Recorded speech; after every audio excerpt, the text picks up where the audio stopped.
Hey everyone, welcome to another video. Now today we're going to talk about issue number 4 of the Heir of Apocalypse, written by Steve Fox. But before we dive into the story, I want to ask you a favor. If you enjoyed this video, please leave a like and a comment to help the channel grow. Beneath the sands of Egypt, a fierce battle erupted as Cable, armed and determined, fired his weapon at Apocalypse's stone dolls and declared how he was not going to be taken out that easily. So as he continued to unleash a barrage of bullets, nearby, Forge also fought back and acknowledged their dire situation by saying, "I hate to tell you, but it's looking more likely by the moment that would be the end result." So with yet another hero struggling against the overwhelming enemies, we jumped over to Mirage as she aimed her bow. So with a great deal of focus, Mirage attempted to find their weak spot as she continued releasing her arrows with precision. But Cypher, reading the situation, realized the grim truth. Which is, they don't have one. Because I can read them, and we're not meant to beat them. We're meant to, but before he could finish his statement, the doll smashed him into the wall.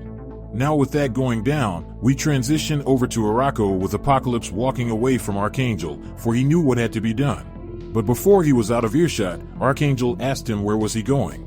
To which Apocalypse replied by saying, his decision time is approaching, and now his heir must accept their role. Now following that, we jump back to Apocalypse's test. And amid the destruction, Cable faced Apocalypse within his head, and during their heated exchange Apocalypse stated that Cable is a man outside of time, and ceaselessly in every era, he has stood against him. Now with that comment, Cable retorted with, "And I always will."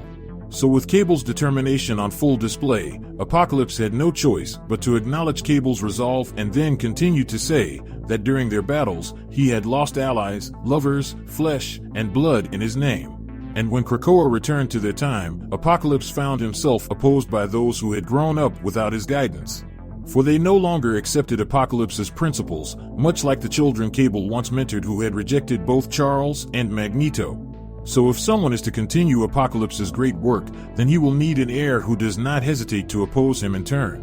Now with that speech out there, Cable relentlessly continued his assault. Now with bullets peppering Apocalypse's face, Apocalypse had to admit that Cable was a great candidate for the job, and stated that's why he selected him. But see, the real question is, why did Cable accept it?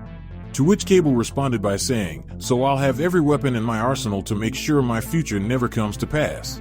If I have to become you to stop you, then so be it." Now following that, Apocalypse went on to say, "Your future and your past are a never-ending wheel that turns at my hand, for in Apocalypse's eyes Cable is already as much a child of his, as he is of Summers or Pryor or Gray, so in the end his war will never be over."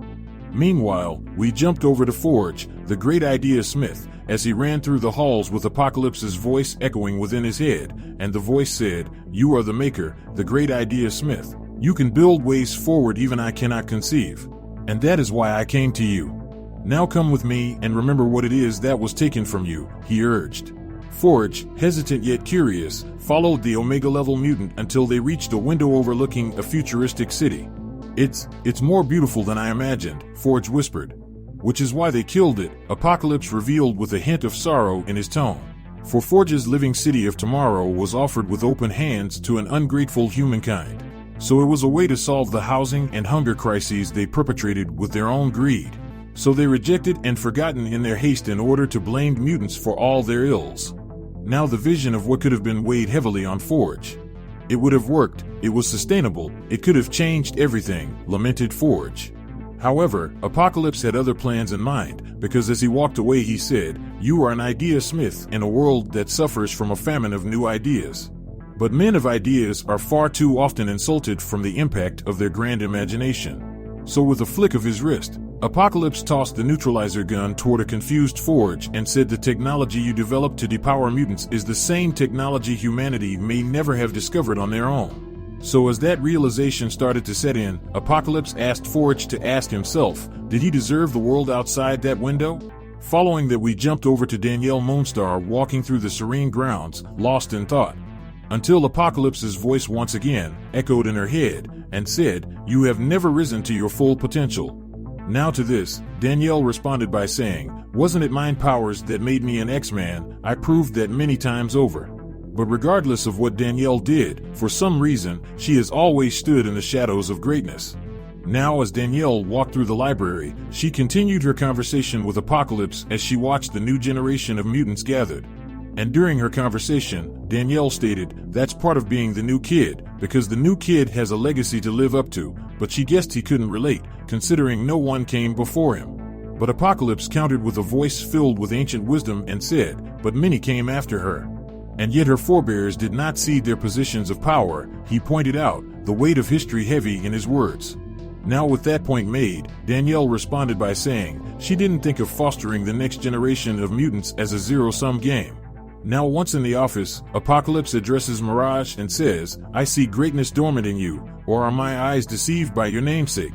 To that comment, Mirage stood firm and responds with, "Selene fought me and my friends and got her ass kicked, alongside your other fellow externals.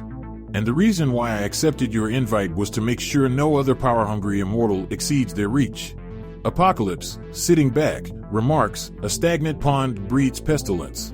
So with that comment out there, Mirage took a seat in Charles's chair with determination in her eyes and countered him by saying, "From where I'm sitting, all I see is possibilities." Now, following that, we jump over to Douglas Ramsey walking through Krakoa, reflecting on his return. "Is it good to be back on a verdant Krakoa?" asks Apocalypse. To which Douglas replies by saying, "You could say that, but you'd be underselling it pretty hard, but ultimately you could say that." After that statement, Apocalypse continued to say that Charles and the others elected themselves to speak for the island. But at the end of the day, you are the only one who spoke with it. And you are one of the only mutants who defied the wishes of the Quiet Council, so close to their trust that your betrayals went unnoticed. Now, this was true on several occasions, especially when it came to Moira escaping. Now, with that out there, Douglas hops on a bit of leaves and says, "You said it yourself, Apocalypse, the council spoke for Krakoa, but they didn't always listen." Now to this, Apocalypse replied by saying, "Yes you did, and I have not. Because for centuries, I have believed that my methods were the only way forward for mutantkind." Until suddenly on the next page, chaos ensues as Sentinels attacked. And as for Apocalypse, he states that he would test their mettle in fire and blood before their enemies could find them lacking. Douglas pleads by saying, "Please not again, don't make me lose it all again." To which Apocalypse, with a sinister edge, declares that he could become mutantkind's great monster in the darkness and drive the species forward through fear and might. Now, with that said, the Sentinel picked up its hand and let loose a gigantic blast that engulfed everything around Douglas. Now, amidst the destruction, Apocalypse states perhaps he needs an heir whose weapon is his words, and whose tongue knows diplomacy and delicate lies. So as the dust and ash drift through the air, Douglas reflects on his past and states, "I was one of the first mutants to walk on Krakoa. For almost a year, I lived alone on the island, developing our way of life. We should never have had to give it up." Apocalypse, looming over him, acknowledges what he said and replies with, "You have lost much, and death can be a passage toward rebirth." Following that, we transition over to Arakko, where we see Wolverine and Rictor discussing their next steps by asking, "Who do you think is going to pop out next?" To which Rictor, uncertain, replies by saying, "I don't know, I thought this was my destiny." So because of that, he can't even see himself facing Apocalypse. Now, with that said, the conversation shifts to why they accepted the invitation. Now Wolverine reveals that when Logan got wind of the invites, he asked a few of them that he trusts to accept if asked, just in case someone awful won it. Because if someone awful did win, then Logan wanted them to gut that person. Now, following that, out of nowhere, both Cable and Forge were teleported before Laura, for they too failed to pass the test.